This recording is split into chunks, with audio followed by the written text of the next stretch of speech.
Айсұлудың өмір жолы жап-жақсы басталған еді. Мектепте оқушылардың алды болды. Оқуда озат, аң-күйден 5 тәртібінде мін жоқ.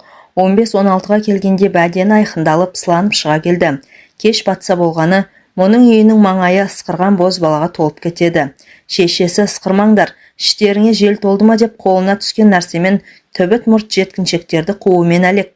Кілең желөкпенің назарын үйіргенге қызда үйренді. Қысқа етек көйлегімен көшені бір айналғанда борбайына боз құрт біте бастаған небір айбозым айға қарап болған көк бөрінің күйін кешетін. Арманы Алматыға оқуға бару. Аттестатын алып енді пойызға шыққалы отырғанда әкесі кенеттен көз жұмды. Келер жылы шалының жылын берген жазда шешесі де ауырмай сыздамай ұршығын еріп отырған күйі үзіліп кете барды. Бірінен кейін бір соққы жас қызды есеңгіретіп тастады. Бірге оқыған Асқарды іштей ұнататын. Ол мұндай аруға қолым қайдан жетеді деп жүрексінді ме, Айсұлуға деген іңкәрлігін білдіре алмады. Көршідегі Самат ештеңе деп емеурін танытпаса да, әкесі мен шешесінің қаза үстінде қалбалақтап қасында болды. Келген меймандарға шай қойды. Етті де жіліктеп табаққа салудың жайын жақсы біледі. Айсұлу шақырса болды, бар жұмысын ысырып тастап, осы үйден табылады. Шыққыр көзі қайдан көріп қалғанын, кешқұрым ала сиырдың бұзауын айдап келе жатып клубтың алдындағы ағаш орындыққа Асқардың бір қызбен сүйісіп отырғанын көрді. Жүрегі быт-шыт, долдана жылап үйіне жетті. Бұзауды енесінің бауырына жіберді де, тамақ ішпестен жатып қалды. Содан кешке дейін жатты. Жастығы жасқа шыланды. Төбеге қарап, бір нүктеге қадалып сүлесоқ кейіпте іштей арпалысты. Сықыр етіп сырт есік ашылғандай болды. Кім бар ей? Саматтың даусы. Айсұлудың бөлмесінде сылдырмақ перде тұтулы тұратын. Соны сылдырлатып Самат ішке енді. Жарықты жақпақ болып, оң жақ қабырғадағы түймені түртпектей бастап еді. Айсұлу ақырынға да жақпай-ақ қой деді. Самат состиып тұрып қалды. Бер жақындашы. Самат қара көлеңкеде қыздың үні шыққан жаққа қарай елпеңдей бергенде сүрініп кетіп, төсекке ет бетімен құлады. Орнынан тұрмаққа басын көтермекке талпына берген жігіттің қолына қыз жармаса кеткен. Сен мен аласың ба? Мен сені. Саматтың одан ары сөйлеуге шамасын келтірмей Айсұлу жігітті құшағына тартты. Көзінен мұрнынан ерінен аймалап сүйе бастады. Өзі төртбақ келген жастайынан қарулы Самат армандап жүрген аруды ойда жоқта құшағынан табылғасын жемтігіне шүйіліккен бүркіт құсап аш көздене ұмтылған. Бір күнде тағдырын өзгертті. Бір түнде өмірін өзгертті. Біреуге қарап біреудің тағдыры өзгереме.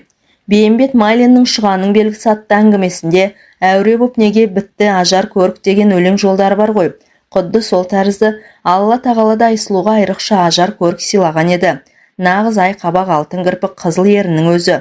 Үлбіреген ақ жүзі ағынан, қарасы көп көзі қыр мұрнымен, белуарына түсетін қолаң шашы бара жатқанның балтасын, келе жатқанның кетпенін алып қалуға жарайтын.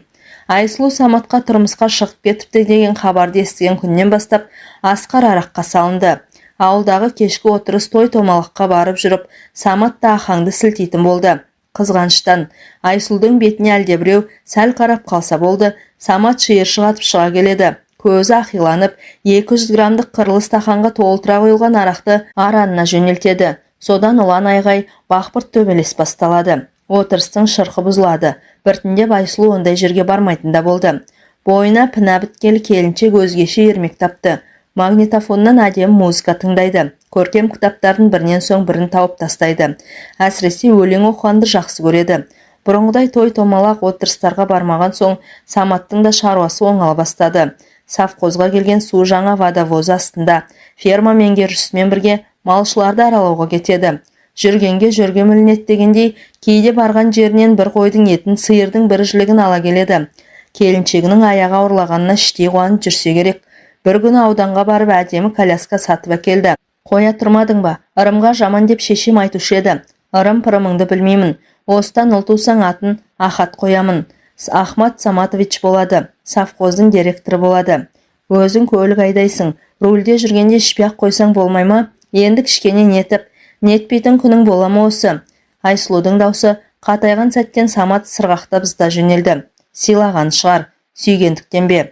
Сөйтіп жүргенде СССР тарқап кетті. Совхозда тарады.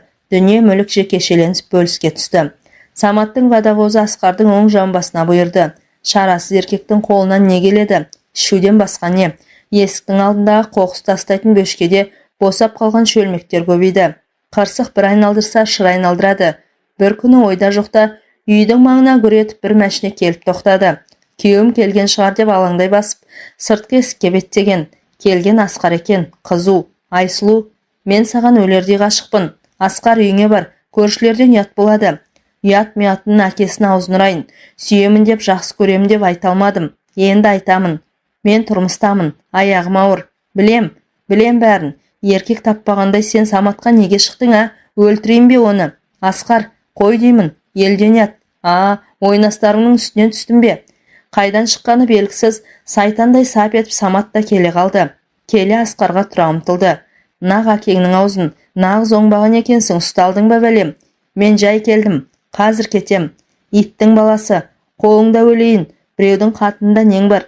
Екі жігіт бір-бірінің жағасына жармасып, қып-қызыл төбелес басталып кетті. Ажырата алмай Айсұлу әлек.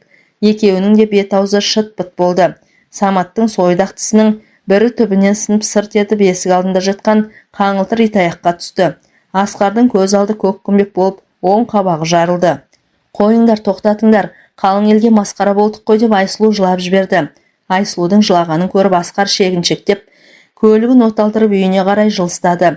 Солғын баса алмай, селкілдеп отырған Самат келіншегін соққының астына алды. Мә саған қаншық, көрсетем саған ойнас жасағанды, ішім сезіп еді. Самат, мен саған адалмын, баламыз болады. Кімнің баласы екенін ит білеме? Көзімнің тірісінде бақырайтып қойып, ойнас жасайсың атаңа нәлет. Мә саған, көзіңе көк шыбын үймелетемін. Үсті-үстіне ұрғылап жатыр. Айсұлу үшін ұстаған күйі екі бүктетіліп құлап түсті.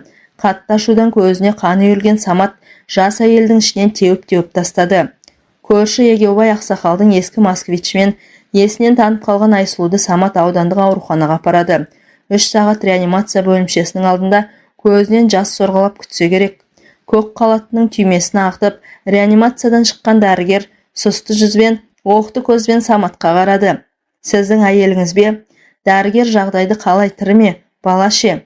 Баланың өмірін сақтай алмай қалдық. Анасының жағдайы ауыр. Жаны аман қалса болды. Құдай берсе бала болар. Өкінішке қарай әйеліңіз енді бала көтере алмайды. Самат құлағы шыңылдап, көзі қарауытып, тынысы бітеліп, төбесінен әлдебіреу қос қолда бұрғандай есеңгіреп отырып қалды.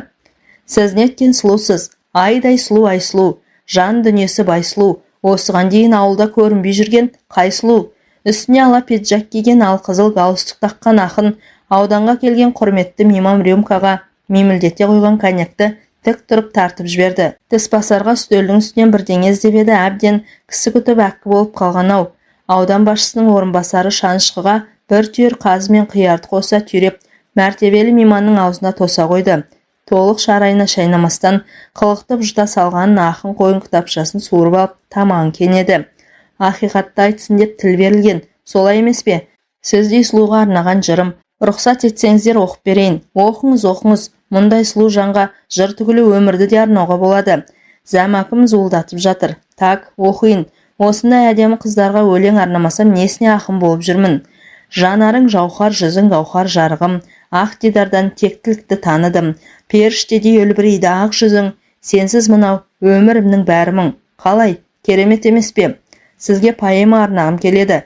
Тек алдыңыздағы рюмкеден сәл-пәл алып отырыңызшы. Ішпейтін едім. Адам ішейін деп ішеме. Осындай мөлдіреген қазақ қыздарын көргенде не только арақ, у да ішуге болады. Айсұлу, аздап алшы. Бір-екі құрттағаннан кісі құрттап кетпейді. Орынбасар әкім де қыстай түсті. Алмасаңыз ренжимін. Сіз үшін неге болса да даярмын, алып қойыңызшы. Ақын да өлердегі сөзін айтып жатыр. Екі адам екі жақтан қиылған соң онсыз да қам көңіл жүрген келіншек кісі көңілі қалмасын деп аздап ұрттады. Дегені болған ақын әр тос сайын лепіріп өлең оқыды. Махаббат жырлары, жүрек қылын шерткендей, бәрі сұлу келіншекке арналғандай. Біраздан соң Айсұлудың басы айналды. Сыртқа шыққысы, үйіне қайтқысы келді. Мен қайтайын. Айсұлу, өзіңмен бір әңгіме бар. Анау бөлмеге барып сөйлесейікші. Айтарыңды айта бер. Бір ауыз ғана. Ақырын көрші бөлмеге өтті. Аудан әкімінің орынбасарын бір-екі рет сайлау кезінде клубта көргені бар. Сымпылдаған жігіт. Бүгінде жанын қоярда қоймай, осында ертіп келген. Астанадан атақты ақын келді. Депутаттыққа түсіп жатыр. кейін көмегі болады. Қасында болыс шығармашылық адамы деген бөтен ғой, оларға табақ-табақ еттің қажеті жоқ. Жылы қабақ болса жетеді деп өлердегі сөзін айтқан. Самат вахтада 15 күнде бір оралады. Келгені бар болсын, бар тапқан таянғанын достарымен қосылып алып, арақ пен картаға жұмсайды. Айсұлу көптен бері сыртқа қадам аттап шықпаған. Оның үстіне бұл ақынның аты да, туындылары да жақсы таныс. Кей өлеңдерін мектепте жүргенде жатқа айтатын. Аз кем отырып қайтуға бекініп келген еді. Айналайын Айсұлу, құлдығың болайын. Мына кісі тегін адам емес, елдің адамы. Сені ұнатып қалды, қасында бол. Қазір кетемін. Екеуің сырласып, өлең тыңдап отырсаңдар. Ақынды жемеймін. Мынау $100 ал. Мен ақшаға сатылады деп тұрсың ба? Енді керек болады ғой. Қалғым келсе өзім-ақ қаламын. Айсұлу $100 ақшаны жігіттің төс қалтасына сүңгітті. Мынаны бір жеріңе тығып қой. Бәсе, ақылың көп қой. Мені ұятқа қалдырма. Коньяктың буы ма әлде мына өмірден әбден запыста болған көңілін сергіткісі келді ме? Айсұлу аяқ астынан шешім қабылдады. Қайта бер, қонақ күтуді білемін. Қайта оралған Айсұлуды көрген ақынның көзі оттай жайнады. Жаным айым күнім деп еркелете бастады. Не бір сұлу сөздің кестесін тоқып ақ жатыр. Еш қинаусыз, жалынып жалпаусыз бір-екі рюмканы тартып жіберді. Өмір естімеген жалынды сөздерден басы айналды. Самат байғұс мұның да бірін айтпайды ғой. Жатым бөлмеге енгенде ақын мұның алқымнан өбіп, анарын қысып аймалап сүйе бастағанда Айсұлу маған енді бәрібір деп ойлады. Қарсылық көрсеткен жоқ. Денесі оттайысып, демі бітіп, әлеуетті еркектің дегеніне жетпей қоймасын да сезді. Талай сұлуды құшып, талай тотайдың төсін тегістеген ақын тән рахатына бөлеудің талай тәсілін біледі екен. Әуел екі көзден кезек-кезек сүйсе болар ма? Құлағына не бір құшыр қандырар әдемі сөздерді сыбырлай айта ма? Ерінен үзіле сүйе ме? Құдай-ау, Самат сорлыдан көрмеген аймалау амалдарына жаны рахаттанып, тәні тәнті болғандай күй кешкен несі? Бір қолмен анарын, екінші қолмен бөксе тұсын сипалап, кіндік тұсқа келгенде домбырамен күй тартқан күйшінің ептілігінде ерке қимылдар жасап, қатайған денесін босатып, дел сал қалыпқа келтірген еркек, сұлу келіншектің кепкен аңқасын қандырудың барлық амалын жасап ақ жатыр. Үстіне бір-екі рет шығып қор ете түсе қалатын күйеуінде емес, басқа әлем, басқа ырғақ, басқа күй. Қиялы шарықта басқар екеу әлде бір теңіз жағасында қол ұстасып, су шашып жүгіре басып жүргенде ме қалай, теңіз толқыны екеуінде кезек-кезек тербетіп жатқан сияқты ма өзі. Оттай ыстық демге шарпылып, тынысы бір бітіп, бір үзіліп кететіндей ме, жағада екеуі де анадан туғандай, тыржалаңаш қалыпта аймаласа қалғандай, ұят-аят атаулына асау теңіздің толқыны жұтып жасырып қойғандай. Апырау, мұндай да болады екен-ау деген ойдың түйсік тұсына келгенде тез, кеткенде тез. Әйелдің іңкәр әлемнің қақпасы ашылғандай, сол қақпаға ешкімнен ұялмай қызармай, Хауа-ананың көйлегін киіп енгендей, адам атаның үйреншікті қимылы жанға қуат бергендей, әлде бір нәзік ағыс 62 тамырын бүлкілдете еріп, үйіріп алып бара жатқандай, толқынға толқын қосылып, әлде әуен, әлде күй, бесікте таңылған сәбидің қалпына түсіп, тербете түскендей. Тән рахат осыма деген тосын сұрақты еркектің ырсылдаған дыбысы жұтып қойғандай, мүлдем бейтаныс, бірақ соншалықты ыстық, ләззат отты біресе күйдіріп, біресе жандырғандай. Айсұлудың бар ойы осы ырғақ бітпесе екен, осы күй үзілмесе екен дегенге сайды. Isынып қайнатып тұла бойындағы сезім түйіршектерінің бәрін оятып, тәп-тәтті әлемге сүңгіген сайын ақыры не болар екен деген әлде бір үрке қосақ сезімнің жетегінде оратылып жатып, буырқанған азаматтың буы кебердегі әрекетіне бүкіл жан дүниесімен кіріп кеткенде еді. Толған айдай тоғысып, тол сағарына шейін талқысып жатып, жан дүниесін шарпыған ала оттың деңгейіне шыдай алмастан мама деп шыңғырып жіберген біледі. Ар жағы не тұман, не күмән секілді. Еркектің маңдайынан иіскеп, өзің бір керім келіншек екенсің деп еміренген даусына жүзі нұрланып жатып, екі көзіне үйілген жастың ағынына ерік берген. Жаны жусап, тәні бусап қалғандай. Мұндай да болады екен-ау. Келіншектің көрпесін қымтаған ақын сен туралы өлеңімді келесі кітабыма қосамын деп күбірлеп жатты. Самат вахтада жүргенде 90-ның 4-індегі әкесін көшеде өтіп бара жатқан КамАЗ қағып кетіп, бұлардың шаңырағына қайғы бұлты үйірілді. Әке жаным-ау деп анандайдан аңырап келген Саматқа жұрт болған жайды ертесіне жаназа намазының алдында ғана естіртті. Бәсе, небір кісілер бейтаныс, бұлар неғып жүр деп өзім де ойлап едім деп Самат кешірім сұрай келген автобазаның адамдарын зираттан келген бетте жаппай тізерлетіп отырғызып қойған еді. Әкесінің 70-ін, 40-ын, 100-ін, тіпті жылында айыпты тарап көтерді. Ішеді, ішкенде де түбін түсіріп, өлтіріп ішеді. Қубас Самат мен деген дауысты тарғылдатып жылайтын да бар. Кешқұрым аудан әкімінің орынбасары жылт ете қалған. Айсұлуды айналшықтап жүргенін көрген.